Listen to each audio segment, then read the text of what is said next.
In 2001, I was sacked from a gym. I was at home, still living with my parents, and I remember seeing this guy on the QVC shopping channel. He was talking about this concept called Get the Edge, and it was a CD and DVD box set. I was just inspired by it, and I was like, you know what, can I do this on my own? So we started to build out this thing, and that's where it really started to unravel for me, because that's when I started really drinking heavily to deal with. I didn't know how to cope with this so-called stress and success. So I'm still making this money, but now I've got more time, which led to more drinking, more drugs, more overwhelm, just not being able to cope with stuff. So it just got worse and worse and worse until eventually that year, the December, I was ready to take my own life. Wow. That was the changing point in my life, and I suppose this sounds cheesy and a bit big-headed, but that was the changing point in thousands of other people's lives. He hasn't got this right, he hasn't got this right, he hasn't got the energy to cope with stuff. A lot of people have a business problem, but most of them have a them problem. They know what to do, they're just not doing it.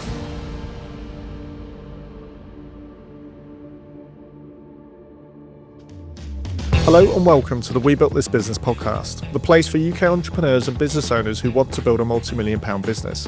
I'm Daniel O'Sullivan, founder of Red Cactus Events, Team Building Experiences and Shizoo Media. Speaking with some of the UK's most successful entrepreneurs, I will unpack their journey from startup to where they are today. If you want to build a multi-million pound business, you're in the right place. In this episode, I'm speaking with Paul Mort. I discuss with Paul his raw and honest journey from extreme success to self-destruction. Battling heavy drinking, drug use and a bipolar diagnosis, he hit rock bottom before a moment of realisation changed everything. Let's head over to the podcast. Today, I'm pleased to have Paul Mort on the We Built This Business podcast. Paul, welcome to the podcast. Thank you very much for having me on. I am excited to see where this conversation goes and how we can add value to many people's lives that listen in. Absolutely. And I've followed your journey for some time, Paul, so it's really pleased to have you on. So thank you, sir. The fact that you've followed my journey for some time and you've still invited me on, that is a win in itself. So for those that don't know you, let's start by just talking about Paul Mort and your business today. Yeah, perfect. So first of all, I am a dad and a husband. Those are my primary things, dad and husband. And my business right now, I work with mainly married businessmen all over the world who want to make more money, get their time back and fall back in love with their life. I do that through a mixture of hybrid coaching, so online, offline, keynote speaking, and obviously with my books and things as well. So yeah, a little bit of everything, but I mainly specialize in working with those men who essentially are where I was a few years ago, doing all right in business, but the rest of their life is, for want of a better word, fucked. Yeah, and business is tough, right? Business is very tough, and I think that's where we're going to have a really good conversation today about how it isn't easy, and unfortunately there is some hard things that you need to look at sometimes. So Paul, let's go back to the beginning. Where did everything start for you? Well, everything started for me when I got sacked from my last job. In 2001, I was sacked from a gym, because obviously I'm unemployable, like most of us are. I think back to that, I'm like, who gave me a job?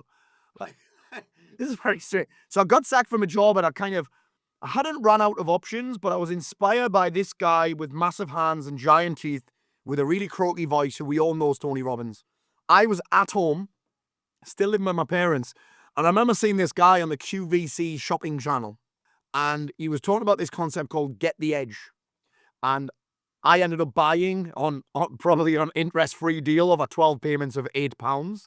I ended up buying this course called Get the Edge. And it was a CD and DVD box set. I actually still have it. 24 years later, I still have it. It's downstairs in our office. And I suppose that course just kind of lit a bit of I'd never even heard of this guy before. I'd never read any of his books. I'd never read any of his stuff. I'd never seen Shallow Hal at this point. I don't know if it was out at that point. But I was just inspired by it. And I was like, you know what? Can I do this on my own? And what's weird is that none of my family are self-employed. Like, none of even my extended family are self-employed. My dad worked in the same factory for 35 years, where I actually served an apprenticeship from 16 to 19.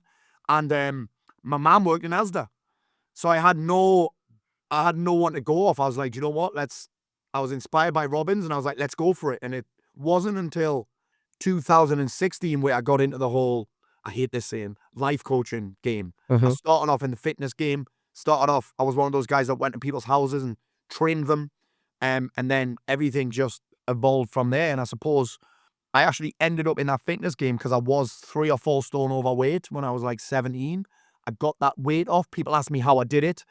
And that's almost every single business that I've had. Like, I have gotten stuck somewhere. I have changed my life. I've generated some kind of result. Other people have came towards me and said, can you show me? And then that's how almost every single one of my businesses has evolved since then. From my own transformation, either in business, either in with my personal life, my mindset, my mental health, my physique, all of that came as a result of my own transformation, which is, I suppose, quite strange. My speaking coach hates it when I say that, because I keep saying I stumble into every business. I've just stumbled into them. But I So suppose, he hates it when I say that because it makes it feel like I haven't got a plan. but I guess you're solving your own problem though, aren't you, Paul? And then you're telling Yeah, people how you've solved it, absolutely. And which is what people want to know how to do. oh, mate, absolutely. The one kind of a done for you approach. Like, well, how did you do it? Not theory. It's part of the reason why I think Yeah. what I do now is working so well, because I did a podcast with James Haskell, ex-England rugby player, and he asked me that question. Why do you think what you're doing is working? I'm like, because it's practical. It's not theory. It's not from a book. I mean, some of it is, but it's from first-hand experience of doing something, seeing whether it works or not. And yeah, I've done that. And actually, the benefit of that, Daniel, is that it's made marketing, getting attention, getting people to take action, getting people to pay attention, getting people to into my world has actually been fairly easy, because I'm just talking to me a few years ago every time. Here's Yeah. where I was at. I get it. Meeting people where they're at. So because I can describe it in a way that people that haven't been there can't describe it as. I can describe it what it feels like. And people have obviously jumped on that and been like, yeah, I'll make a post or a video or I'll do an ad. It's like people say like, it's like you're talking directly to me, or I needed to read that today, or something like, it's like you've been listening in on my conversations. I'm like, well, yeah. Because Yeah. I was there at this Because I point was in my there, so I time. understand Yeah. exactly what it's been like. Yeah. Yeah. Yeah. So So, tell me more about this gym business then, Paul. So so what the gym happened? business, the gym business I got fired from for reasons that I can't tell you, in case my wife's listening. So, wish she won't be. She gets sick of hearing me. But I got sacked from the gym, and at the time, personal training wasn't really a thing. This was 2001. I was working as a gym instructor for £11,000 a year.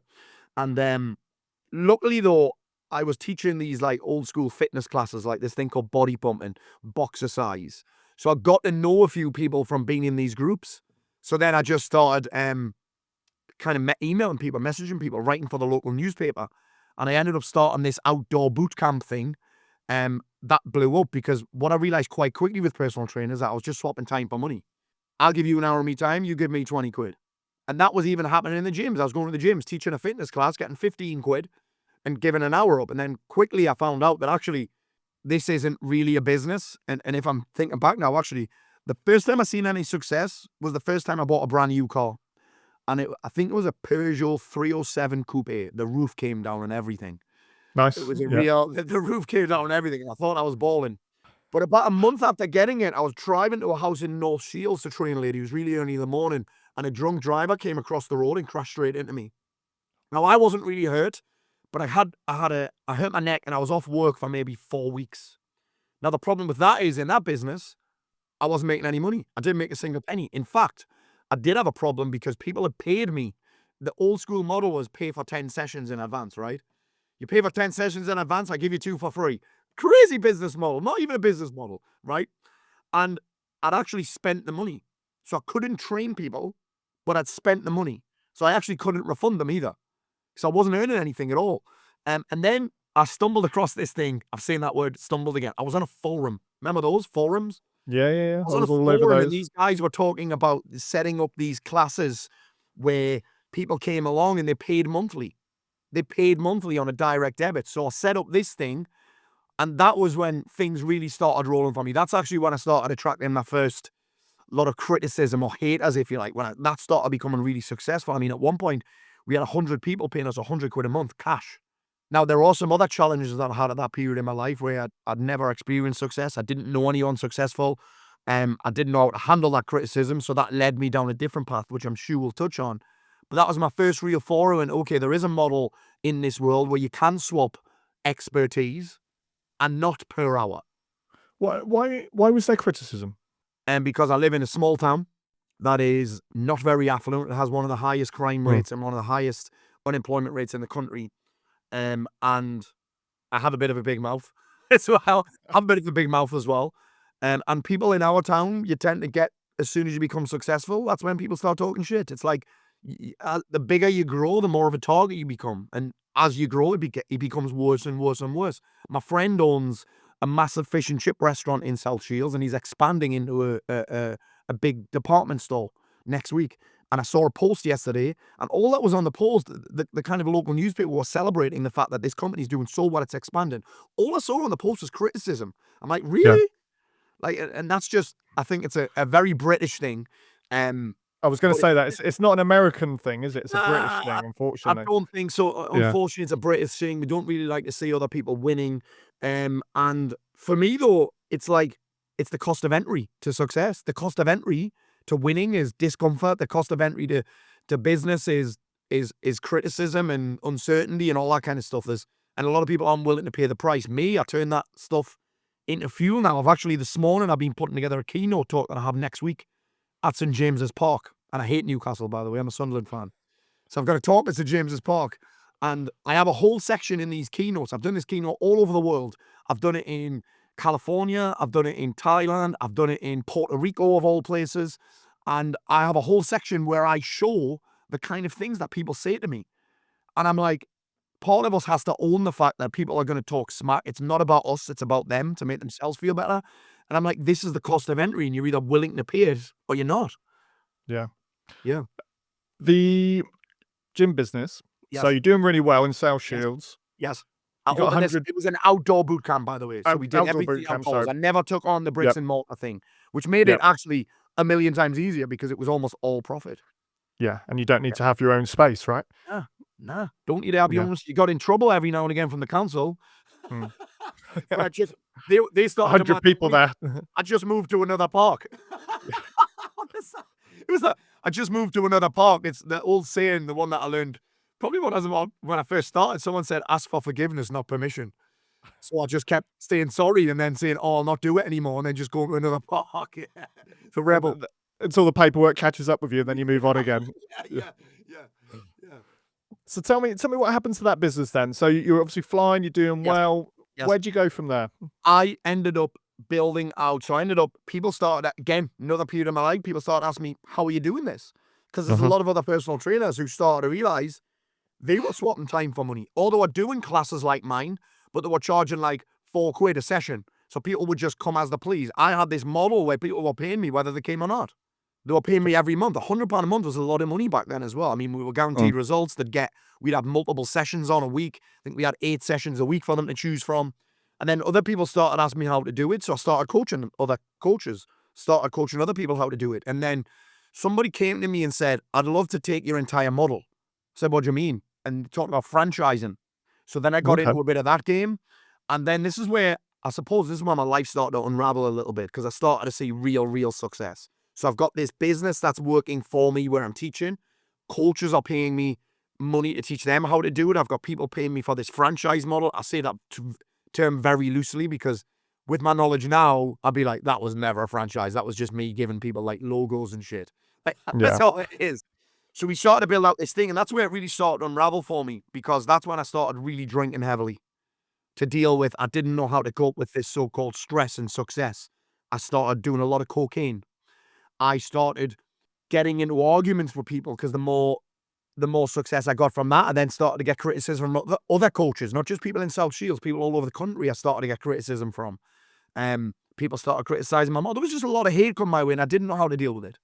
So I turned to drink, I turned to drugs, and then eventually me and my wife got married, and we moved to Marbella. I was like, I got caught in the trap of, which I think many people in the personal development world still talk about, which is you've got to remove all the negative people from your life.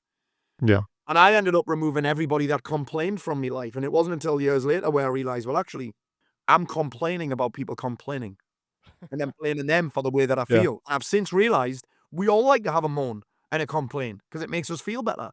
But back then, I moved to Marbella one day, because the drinking got worse, the drugs got worse because I'd built this business now. The South Shields thing was still running, but without me. So I'd managed to get myself out a little bit and phase myself out. So I'm still making this money, but now I've got more time, which actually for someone like me, I'd end up being quite bored, which led to more drinking, more drugs, more overwhelmed, just not being able to cope with stuff. And that was the start of a real downward spiral in my life. In fast forward 2014, the summer there, I'm diagnosed with bipolar disorder. I'm diagnosed with anxiety disorder. And we moved back to the UK because in Spain, Daniel, bipolar is not really a big thing. Yeah. It wasn't then anyway. It was like, you need to go back home and get treatment. My wife couldn't really, she was struggling to cope because she's got a newborn by this point and a 2-year-old. So we moved to Marbella when my son was maybe 4 months old, 6 months old. And then we had a daughter out there, Nina. So we're out there. She's got a 2-year-old, a newborn, and a 34-year-old baby. That was me. So we're like, let's get home. Now the problem becomes, well, okay, I've got all this success and I've got more drinking partners now. I didn't even know anybody in Marbella. And at this point, I've also started a supplement company called Lean Greens. I sold that in 2015. It's still going. Started this supplement company. So now I'm seeing even more success. I've got loads of time. I'm back home with all my old school friends drinking. Now I've got access to more dealers. So it just got worse and worse and worse until eventually that year, the December, I was ready to take my own life. I'd go disappear for 3 days at a time, take my phone off. And then December of that year, I just cracked. I just hit that rock bottom and I was ready to, who knows whether I would have followed through with that or not. I get asked that question a lot. I'm like, I don't know, but I didn't. Yeah. And that was a serious wake-up call for me. And after that, I kind of disappeared for a couple of years. I shut all the bootcamp stuff down. I checked out of the franchise thing. I sold the supplement company. I went to work on myself, if you like. I think people call it monk mode now, where I just went full monk mode. I am going to get my shit together. I came back 4 or 5 stone lighter. I came back off the bipolar medication. I came back off the anxiety medication. And again, people are like, who is this guy? And then people start asking me how I did it. And I stumbled into what I do now. I remember I was on a course. I went on a course in that time, Daniel, in Laguna Beach, California, with a guy called Garrett J. White. And he has a business called Wake Up Warrior. Now, it's very different to what it was when I went in. Right now, it's very religious. It's not my thing. I'm British. I'm Northern. We don't do, religion's not really a thing. Football's religion here, probably. That's what I was going to say. It's Sunderland, it's Newcastle, isn't it? Yeah, football's religion. Yeah. So I went on this course and it did wake me up because Garrett was talking about the things that I was going through in a way that I'd never heard, which I was saying before.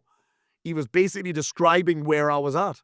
He gave me a masterclass in marketing and selling, if you like, because I saw his videos and I was like, wow. Because at this point, Daniel, I'd also seen every shrink going. Every shrink. If it had ist on the end, I'd seen them. Yeah. I'd spent money on them. I'd invested money. And none of them really seemed to get it. I could see it in their eyes. I'm like, you're textbook red. You haven't got a clue what I'm going through. And this guy just said it, brash, in your face. And he was saying what I needed to hear, which wasn't like mollycoddling an arm around the shoulder. It wasn't that. It was like, get your shit together. And I went on this course. I spoke to him for 4 minutes on the phone. Within 4 minutes, I've given him 10 grand and said, I'm coming to Laguna Beach, California.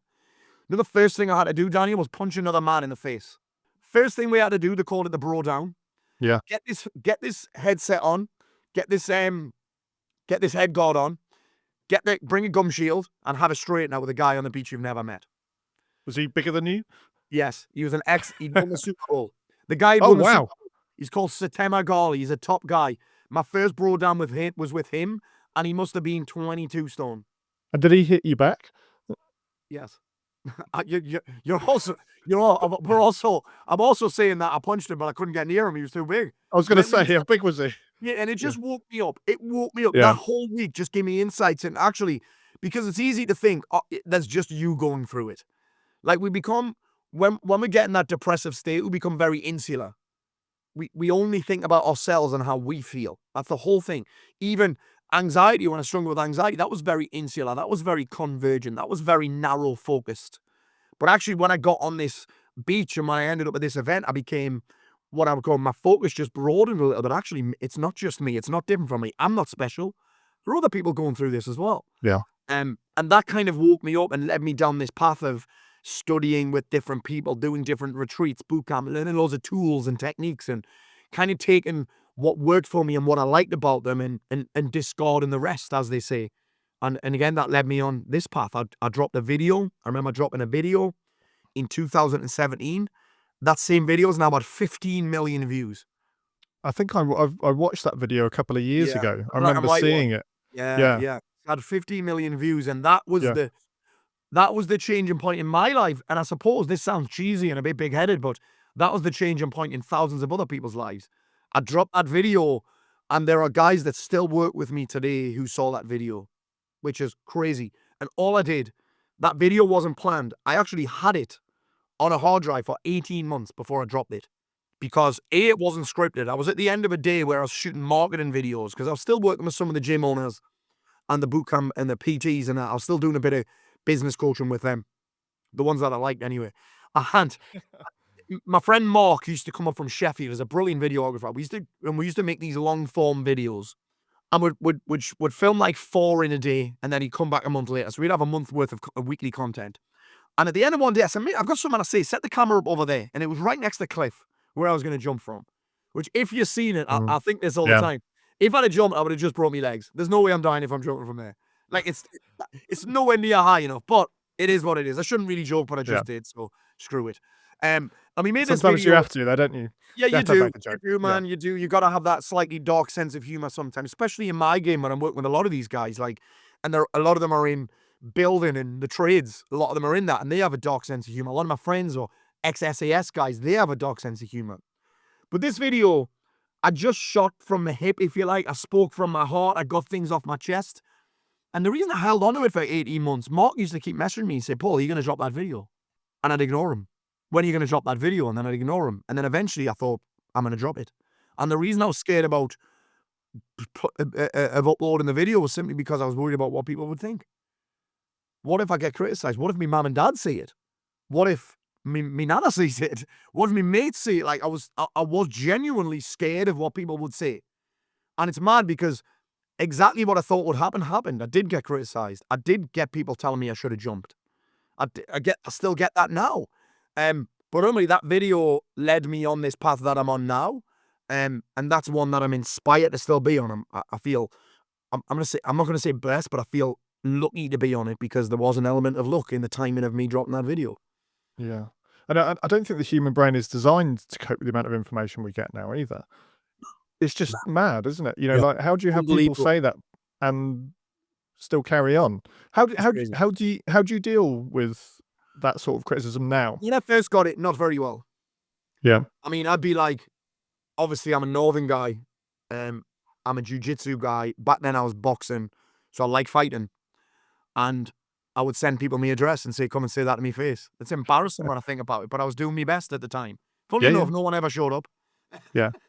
But funny, actually, do you know what happened? A lot of people, and this is how crazy, a lot of those comments would come at like 2 a.m. when guys are on the drink and they're on the packet. And they're feeling triggered by what I'm saying. They're feeling triggered by what I'm saying. So then sometimes the next day they would apologize or they'd say, I can't even remember posting that. I can't even remember saying that. I'm sorry. And then I went through the phase of, okay, I'm going to block it and delete it, which is what a lot of the success, just block it and delete it. But then that becomes tiresome as well. You still have to look at it. But now I'm in a place of, do you know what? None of those comments were about me. I believe that almost everything that we do is self-centered and just to make ourselves feel better. Even when we do stuff for other people, we do it because it gives us a sense of fulfillment. It gives us a sense of importance. So I'm like, those comments aren't about me. Those comments are make themselves feel better. And then towards the end of last year, I made a video where I called it Trolls in Real Life, where I'm just going to play, because a lot of people would say to me, Paul, they would never say that to your face. I'm like, they probably wouldn't. So I made this video called Trolls in Real Life, where basically I'll be doing everyday things like paying for parking or lifting a barbell or sitting in my car. And then I'd have members of my team would come up and like knock on my window and say, dickhead. Or someone would, I'd be teaching. I did this one when my clients were here. I was teaching something in the classroom and one of my clients put his hand up and I said, and we're videoing it, and he went, what? And I went, what? He said, you should have jumped. And we just did this video where we said, people sent to me comments that people had typed and that video just went. And I was like, there's something in this. So I just started sharing the comments and my comebacks. I just started having fun. And I started this thing called Welcome to the Show. And I'd just take a comment that someone had said to me, publicly they've said this to me, and then I'd make obviously some kind of, like, you know how a comedian deals with hecklers? Yeah. Yeah. The best comedians, in my opinion, are the ones that do the crowd work. They're brilliant. They're brilliant. That get abused, they get stick off people, and they just banter back. Yeah. And Someone like Jimmy me, Carr. yes, people like Yeah. Jimmy Carr, Paul Smith, the comedian, he's smashing it right now. He only does crowd work. So, and I actually did do stand-up last year, and it helped me a ton, having dealt with people like this before. And I just have fun with it now. I'm like, okay, when I'm getting this abuse, how can I turn it into a positive? How can I turn this into a positive? How can I turn this awful comment into something positive? Well, what I've realized, those are my most popular posts because people love a bit of drama. People love that, and people like seeing how I deal with it. And part of me also, Daniel, thinks people shouldn't be able to get away with just saying what they want to people on the internet. Yeah. A part of me wants to hold them accountable, saying like, mate, that's not okay. That's not what you just said is not okay. And I want their mates to see it. I want their mates to see what they've just said. Yeah. Because like you said, it happens a lot of the time at 2 a.m. as well, doesn't it? That's the problem. They're in that space, and their friends probably need to know what's going on with them as well. do. And also, you got to think about this. There are many, many people who have committed suicide as a result of online trolling. And the people are never held to account. So I'm like, I'm going to have a bit of fun with it. I'm going to use it. I don't get upset anymore. I almost look forward to it because it's a bit of banter. I get to see where my sense of humor's at. And I have so much fun. Like my favorite one, if someone says dick, I'll say no thank you. Or I'll say, sorry, I'm on a diet or something like that. You're trying to ruin my diet. And that's like a lot of fun. But yeah, and again, I think it's the cost of entry. And I think everybody's got to deal with it in a different way. But that's just the way that I deal with it, and not everybody does it like that. But again, at the same time, it's part and parcel. It's sad that it is, but I also get it. It's happened for a long time. Do you think 24 years in business? Probably 22 years of people saying snide things to me. Yeah. I actually listened to a podcast with James Blunt. And oh, I mean, he's incredible at it, man. Yeah, he is so good at like his responses. And I think, he went on a similar trajectory in the line of that, like, why are these people, I'm literally singing songs, right? And these people are just attacking me, calling me all sorts of names. Yeah, and all I'm doing is working my ass off. Do you know what? I've never even considered using him as an example until you said that, so I might steal that from you, mate. I might almost think, like, yes, James Blunt, how he deals with it. And again, everybody deals with it in different ways, but what I don't do is waste energy on it. I'm like, I'm going to use this. I'm not going to let it take from me. I'm going to let it give me something. It gives me a chance to have some fun, have a laugh. It gives me a chance to entertain my audience, which is what a lot of people are on social media for. People aren't really on social media to be educated. They're on social media to be entertained. So anytime I can mix, there's an old saying where it's called infotainment, or edutainment. Where there's a little bit of education with entertainment. That's the way that the biggest social medias are winning. The social media players, that's what they do. They entertain, infotain at the same time. So yeah, it's an opportunity. So once you drop that video, yes, is that when the life coaching started? Yes.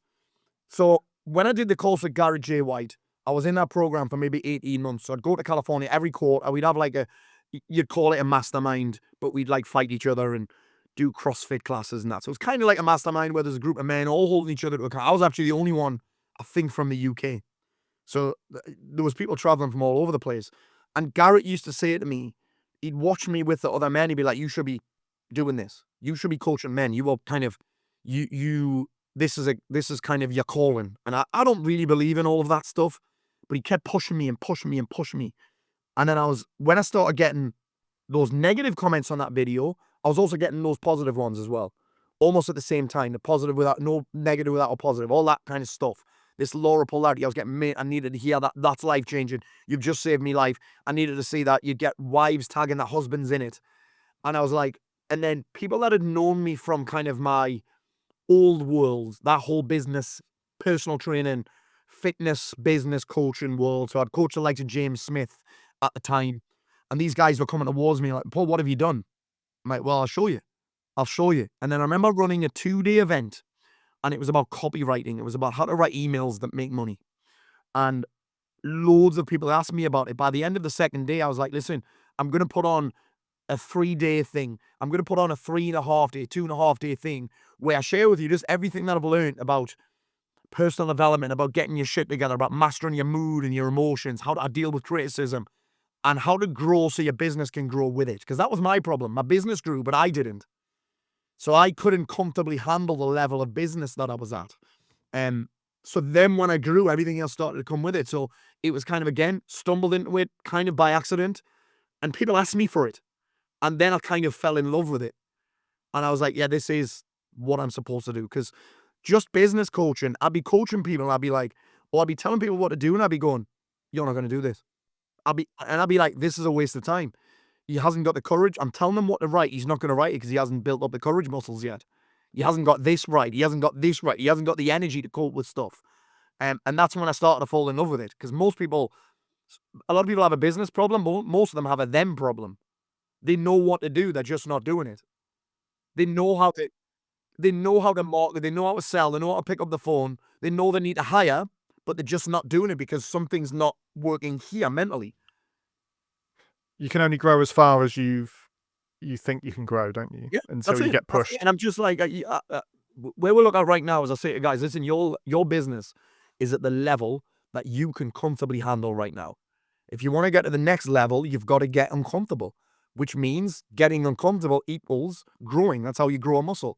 You get under a bar that you don't think you can do the reps that you're supposed to for. You get under a bar that hurts. You get into the burn. Like, that's the same as any business growth. Growth is uncomfortable. Growth, you were saying it right at the start, it's hard. It's supposed to be. That's growth. Yeah. If it's not hard, you're playing too small. If it's not hard, you don't get bigger muscles. This podcast is sponsored by Team Building Experiences. If you're planning a team building event, away day, or corporate event, then check out team-building-experiences.co.uk and state podcast 15 in the comments to receive 15% off your proposal. Let's go on to your community, Paul, because you've got a very, very loyal community. How have you built that up? Because I believe you started, like you said, with one-on-one coaching, and then you were doing 2-day call. How have you built that up over time to be such a successful community? It's a great question. I've made it up as I've gone along. I realized, again, when I was at rock bottom, I'd isolated myself from the world. I played that, and you see it with loads of men do this. They play lone wolf. They start playing lone wolf. They post those memes with a quote and then the picture of the Joker behind it, or a picture of Tommy Shelby. You know the ones I mean, right? The passive aggressive posts. I played that guy for a bit.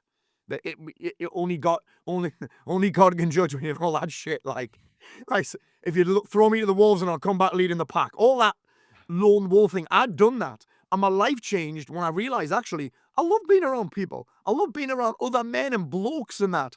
Like, even at this point, to grow that business down, this is crazy.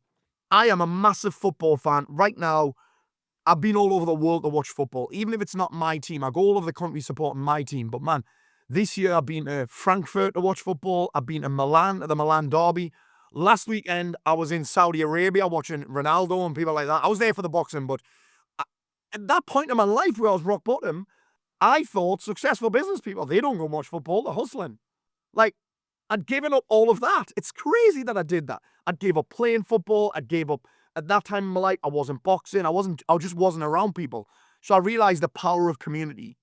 And I believe that the reason our community is so strong, it's called the Alliance. The reason our community is so strong is for 2 reasons. Number one, this is going to sound cheesy, but I lead by example. I am not asking people to do anything that I'm not willing to do. So I have them set goals in all areas of their lives, and I lead that whole thing. The amount of clients that I already had, they probably heard everything I've ever said that's in that book. Then they'll be not learning anything new from a new book, right? But they all bought it because they all know that some of them, I set that goal of getting a book in major bookstores 8 years ago. It took me 8 years to get that done, and it was still very difficult because I don't have a big following. In the personal development world, unless you're a doctor or an influencer, getting something published is almost impossible because you're a risk. I'm a risk. Because you got to think about it, like paying someone to write a book, getting it edited, having a team on it, getting it printed into shops, that is expensive for a publisher. So with an influencer, someone with a big social media following, like some Mel Robbins, people like that, Mel Robbins, Stephen Bartlett, they are not a gamble because they've already got customers. I have a very small customer base and very small following compared to those people. So it's very difficult for me. But the mountain climbs the book because they were inspired by me doing it. So they'll be inspired by me getting into shape, me training jiu-jitsu, me filling theaters, me trying stand-up for the first time. So they get inspired by that and they buy into it because they see me walking the talk and they're all on the same mission, man. So I get them together as often as I can. And I had this conversation with a couple of guys last week. Guys that have businesses like mine, where it's just online, AI will put a lot of those people out of business. Why I'm not worried is because we have live events. We have the live element. We have 16 events a year. We have random meetups where this year we'll all go to Greece and watch a big Greek football derby together. Maybe only 30 or 40 of us, but then we do things like Tough Mudder. Anything where we can get together, people love it. We've done the original SAS selection route. We've done that fan dance. So we don't just do these kind of office-based, classroom-based events. We do all sorts of mad stuff together. We've got an event in Marbella. We'll have 100 and odd people come to Marbella to do Europe's biggest man-made assault course and have a day of networking and masterminding and reviewing and planning. So they're kind of all in this thing together, and they realize that being around people, and I'm constantly preaching this and they get it, being around people that are excited about their future is intoxicating. When most of us spend most of our time around people that are obsessed with the past or love to complain about the present.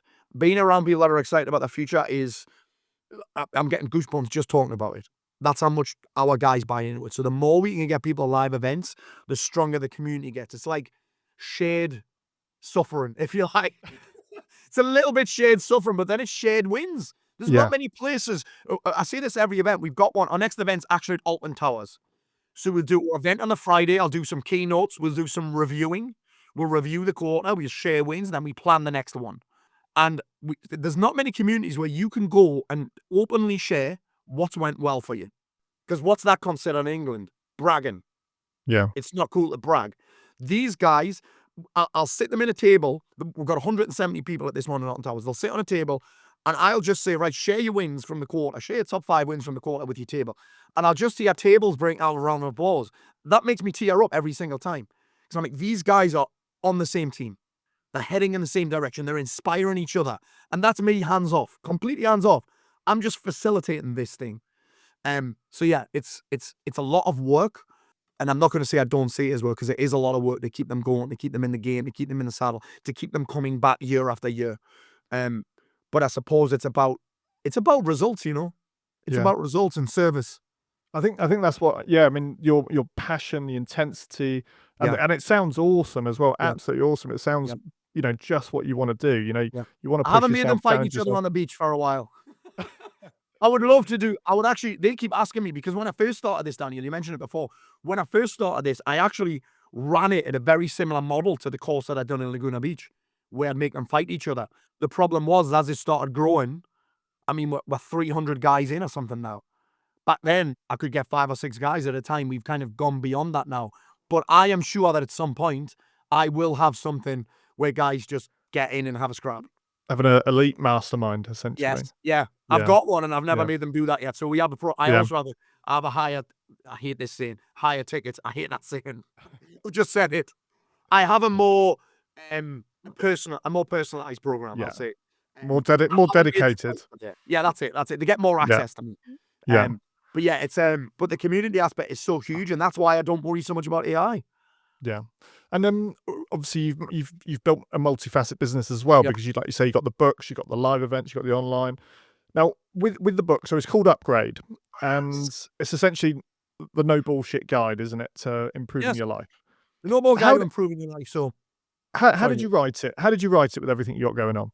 I hated it. I hated every second. So I wrote it. I had help with this. I drafted in a friend of mine called Richard Waters. Richard is actually a ghostwriter.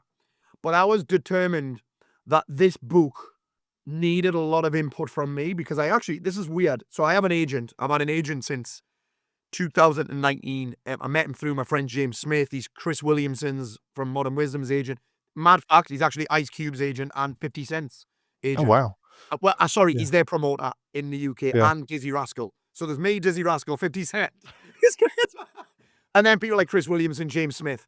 So these guys, I met this guy, and he put me in touch. He said, so my first book I got done in 2021 and it was audio only.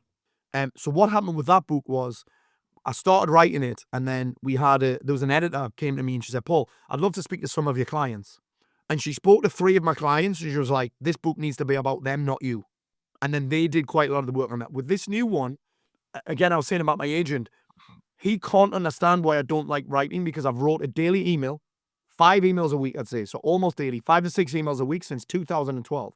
I've written thousands of emails. But this concept of sitting down and writing a whole book, I was like, this is not happening. So what Richard would do, he would say, right, Paul, this week.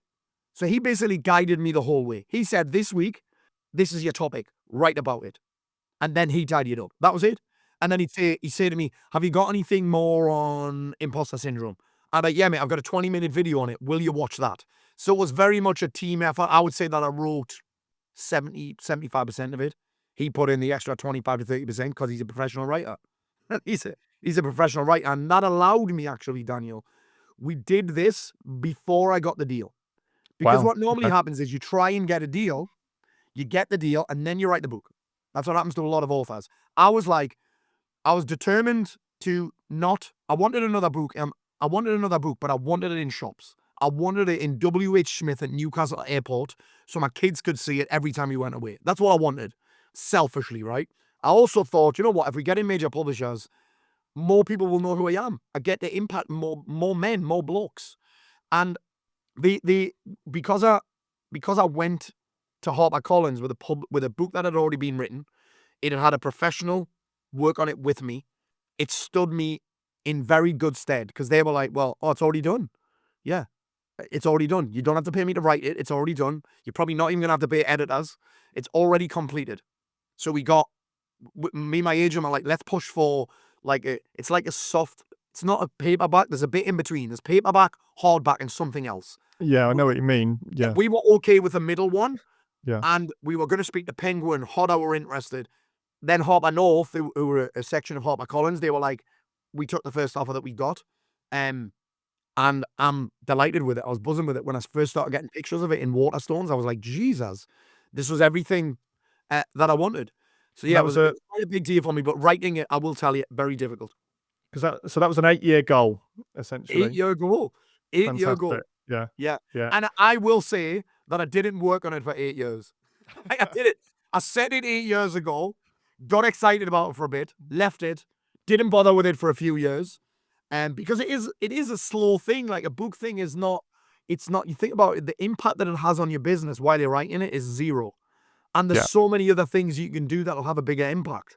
But ultimately, this one is just the thing that I wanted to get my profile to the next level, if you like. And it opens up a lot of doors. It's in the shelves. It's a great thing to send to like influencers. It's a great thing to send to influencers who shared it. We've had people like Vicky Patterson, a lot of the ex-SAS guys. I got a lot of my contacts put great quotes on the front of it. Russell Kane, Chris Ramsey, James Smith, Ollie Alderton, all these kind of people have all shared it. So it's been a great move from me in general. But yeah, 8-year goal, man. And it will work for you for years. That's the thing, because a book is the best business card you can ever have, right? Absolutely. People are going to have it in their bookshelf and not read it for 2 or 3 years, pick it up, and suddenly they're a client. We all want to be, if you're in an industry, especially where you're an expert, you want to be seen as an authority. And the word author is in authority. Like, it makes sense to me. And it's crazy this, because someone said to me, Paul, I read your first book. So back in 2019, I self-published a book called Fucking Unstoppable. And this book is terrible. Someone said, I've read your first book, and I was like, oh my God, really? Because a lot of the stuff in there, I just don't do anymore. I've just evolved, but it's out there, and that's great. But also, there's the downside of holy shit. I really said that. Like, mate, when I was doing the audio, and I quoted Conor McGregor a couple of times, and I was like, shit, this guy's just been done for like sexual assault or something. I mean, I don't think he was actually done, but I'm reading it, and I'm like, oh shit, should I take that out now? But they're like, no, he's never been proven guilty of anything. And the time you wrote it, there was nothing happening. So yeah, there's the upside of it's out there forever, but there's also the downside of that. I love that quote. Yeah. Let's go on to some of the things that I think we said before the interview. One of them was you spent 10K on an app. How did that come about? And have you had any benefits from it yet?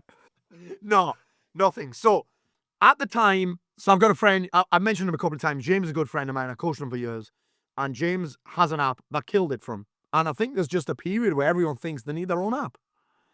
So I was like, okay, let's build this own app. It means I can say what I want. I won't get in trouble with Facebook for saying certain things and posting certain videos and certain photos. It's kind of my own little world, and I own the platform, if you like.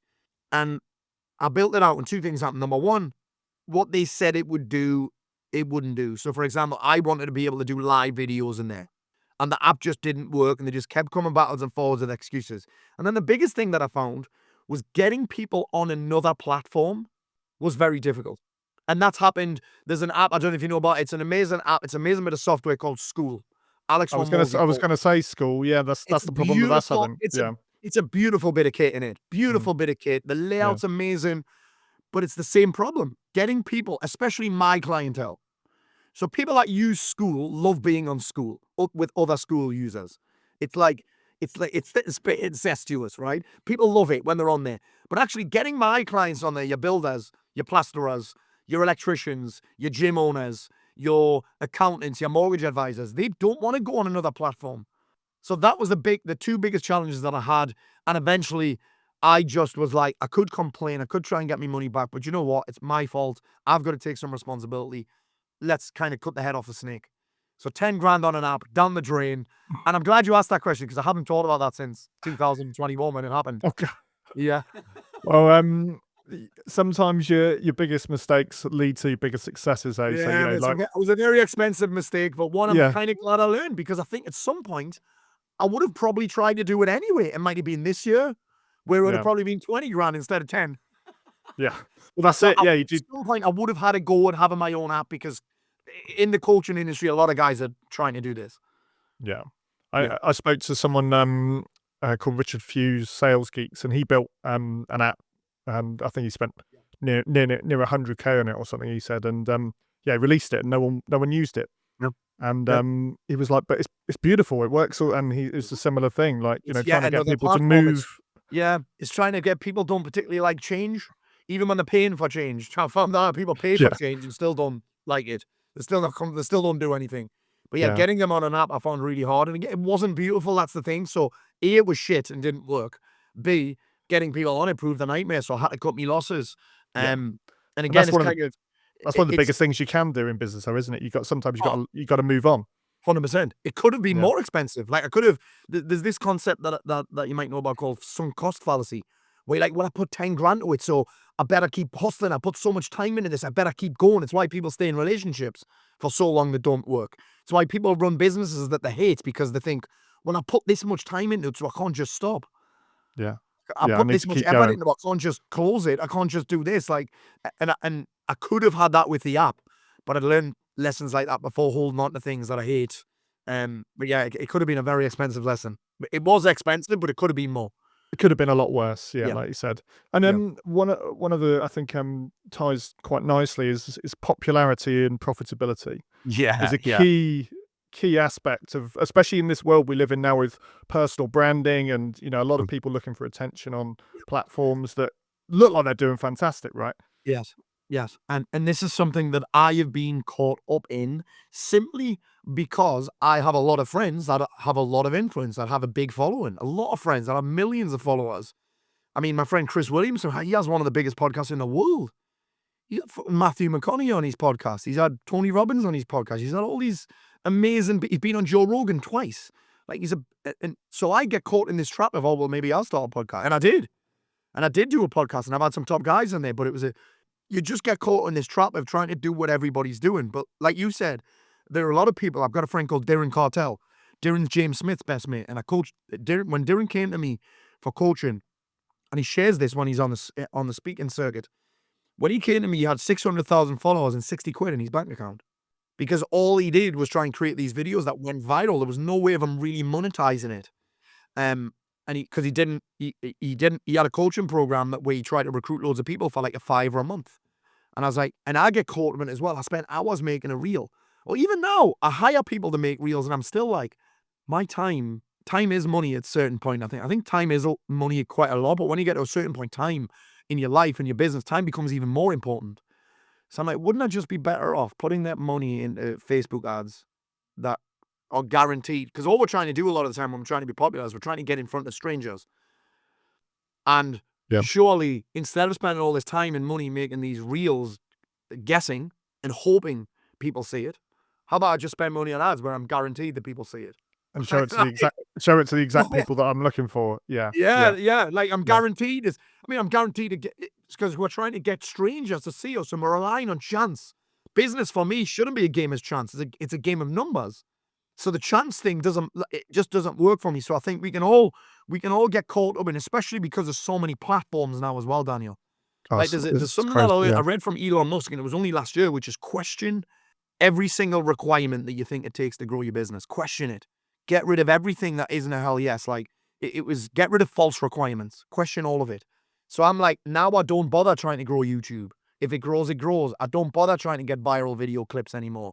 I don't bother so much trying to get me Facebook stuff you've got Spotify, you've got podcasts, you've got YouTube, you've got LinkedIn that I think someone takes a few of my posts on Facebook and just posts them on LinkedIn. But trying to be good at all of those things and be popular on all of them for me is not a great use of my time, because I've got to remember I'm trying to grow a business.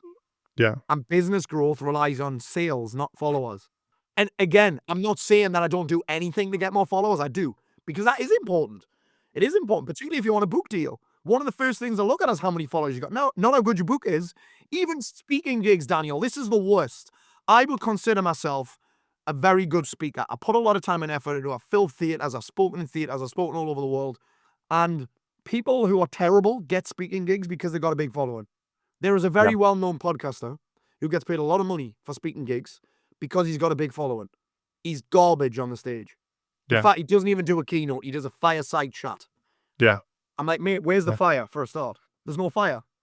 There's no fire here. Yeah. Like, that's just, and he gets hired the big money, and fair play, by the way, because he's got a big following, because the organizers know his name will fill a room. So it is important to grow a following, but only that's not the thing that's going to grow your business. It will help. It will make everything else easier. But for me, it's the cherry on top of the cake, not the flour in the water and however you make a cake. Yeah. And I think like you said, you hit the nail on the head. It's trying to avoid the noise, focus on what actually makes you money, speaking to the actual people that you want to speak to. Yeah. And I guess that's the key with not going on every single platform, trying to be the most popular person in the world, and have like you said, having 60 quid in your bank account. Yeah, and do you know what? Do you know what's really interesting? Email still makes me more money than any of those platforms. Email marketing still crushes it because it's not relying on an algorithm. It's relying on skill. I mean, I suppose there is an element of skill in getting videos to go viral and getting millions of followers. There is an element of skill, but there's a lot of luck. There's a lot of luck. Email is based on skill. And I tell my guys, I'm like, listen, here are the stats.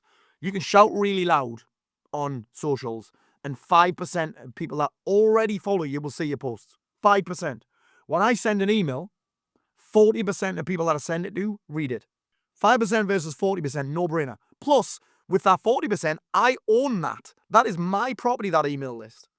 Facebook could shut me down tomorrow. I got banned last year because someone made a horrible comment about me doing drugs off I'm not even going to say what it is. I'll not say what it is. It's bad. Someone made a joke. So one of my guys made a photo, like a mock-up Photoshop image of me doing the thing. Right. Everyone thought it was hilarious, but it got me a shadow ban. It got me banned from Facebook and Instagram for 28 days and then a shadow ban after that. But if I'd have sent that in an email, who cares? Yeah. I can't get shut down by any of those things unless I've procured the emails illegally, which I don't. People ask for my emails. And that's just a thing that's an example of, again, popularity over profit and not being dictated about it. I'll take an email that I think that's killed it. I've sent this email, people have replied to it, people have opened it, people have loved it, people have clicked. I'll take that same post that killed it on email, I'll post it on Facebook, and Facebook will be like, no, we'll show it to no one. And I'm like, I'm getting censored on those platforms. Yeah. And there is a little bit of censoring, obviously. There are certain words that you can't put in an email, but it's not like, as soon as I use the word business on Facebook, Facebook won't show it to anybody because they know I'm trying to make money. Yeah. And do you know what I mean? They control the algorithm, don't they? They control the platform, and when anything's free, you're the customer, right? So you're building a house on someone else's land. Exactly. And there's millions of people out there creating content, creating text, creating all sorts of things for these platforms to make more money. Daniel, do you know what I mean? Do you know what I realized yesterday? I realized that some of my friends, this is a full-time job. Social media is a full-time job. I've got a friend called Paul Lima. Paul is probably the funniest guy on Instagram. He only makes skits. He makes skits. He's actually running Simon Cowell's Instagram right now. That's how good he is, right? Amazing. Which is incredible. Yeah. And it's his full-time job. And us business owners are dabbling at something that people have a full-time job in. Do you know what I mean? It's like it's almost like a different job. It's like a side quest.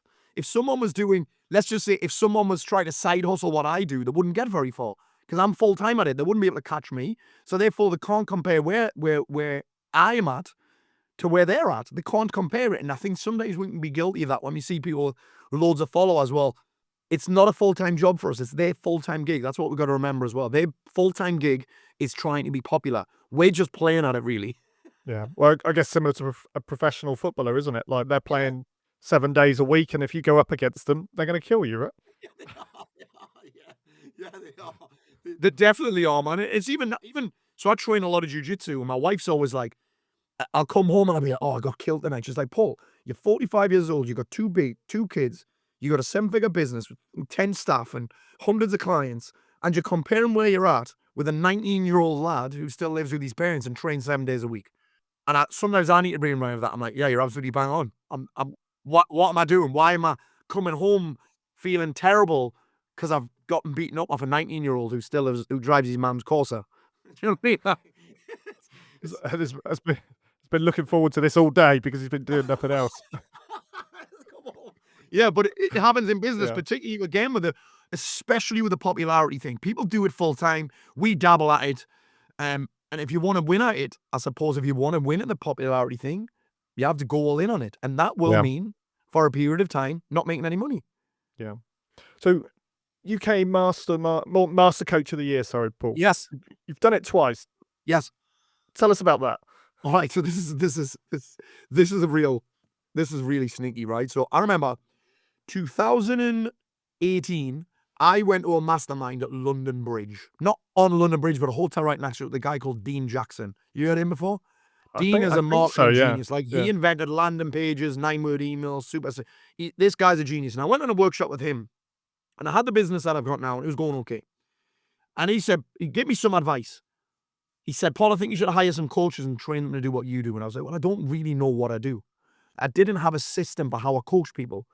So I was like, okay, I'm going to figure out how I do it. So I went on this course called, I basically went on the course to rip off the content.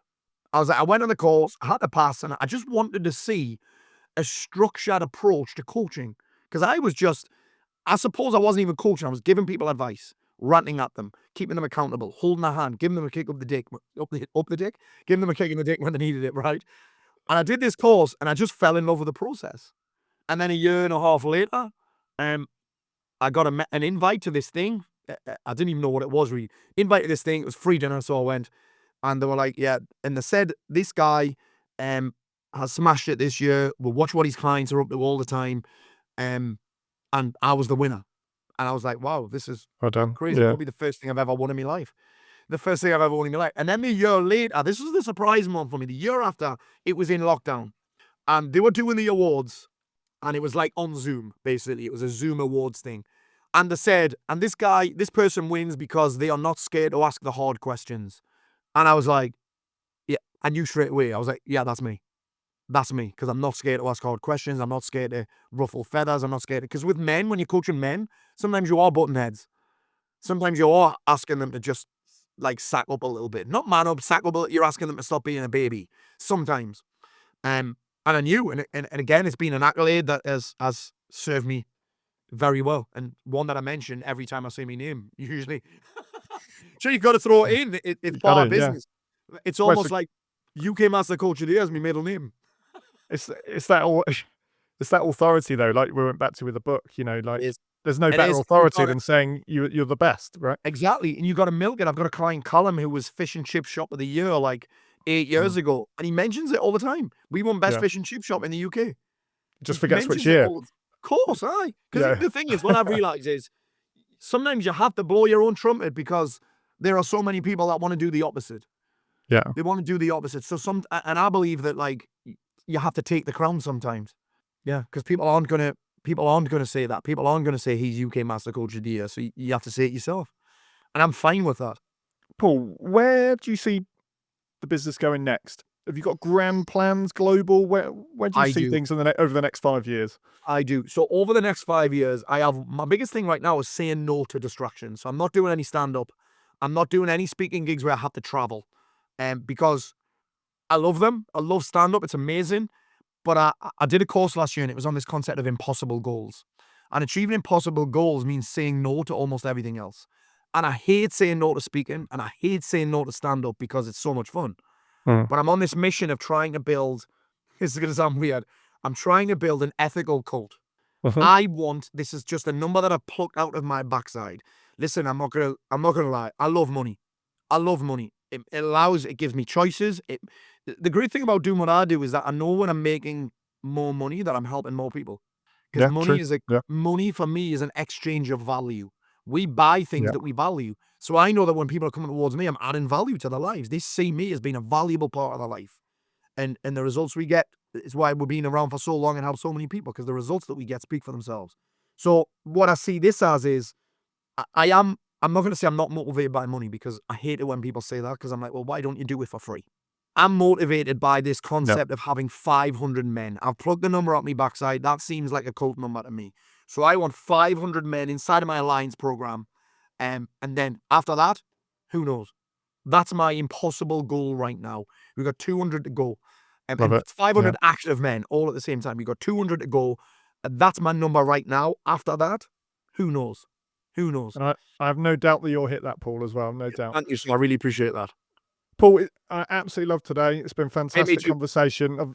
I've learnt loads. Just enjoyed your enthusiasm, your energy. How can people find more about yourself and obviously everything that you're doing as well? If they haven't turned off yet. If the guys haven't turned off yet, I would love it if you could go on Amazon or Audible or Spotify or to your local Waterstones or WH Smiths and grab a copy of my book. Amazon keep doing these mad offers where sometimes it drops to like 11 quid. And I'm like, I do not know how they work that. I'm like, they must be sometimes I'm like, they lose money on that product. I'm like, they're not making any money on that. That would be an amazing favor for me, because the more of those books I sell, the more chance I've got of getting another deal. Which means that the more people so Amazon, Audible, Spotify, WH Smith, Waterstones, or my favorite place, my favorite social media platform is Instagram. I find Instagram is less full of complainers and neggers and all them kind of stuff. I love Instagram. Instagram is where my inbox is always open on there. Love it. Yeah, no, we'll put those all in the comments as well, Paul. Thank you so much for having me, by the way, Daniel. Paul, thanks so much for coming on today. Really enjoyed that. So if you enjoyed this podcast, if you could do one thing for me, and like, follow, or subscribe to the channel on your podcast listening app, enables us to grow the show. Thank you.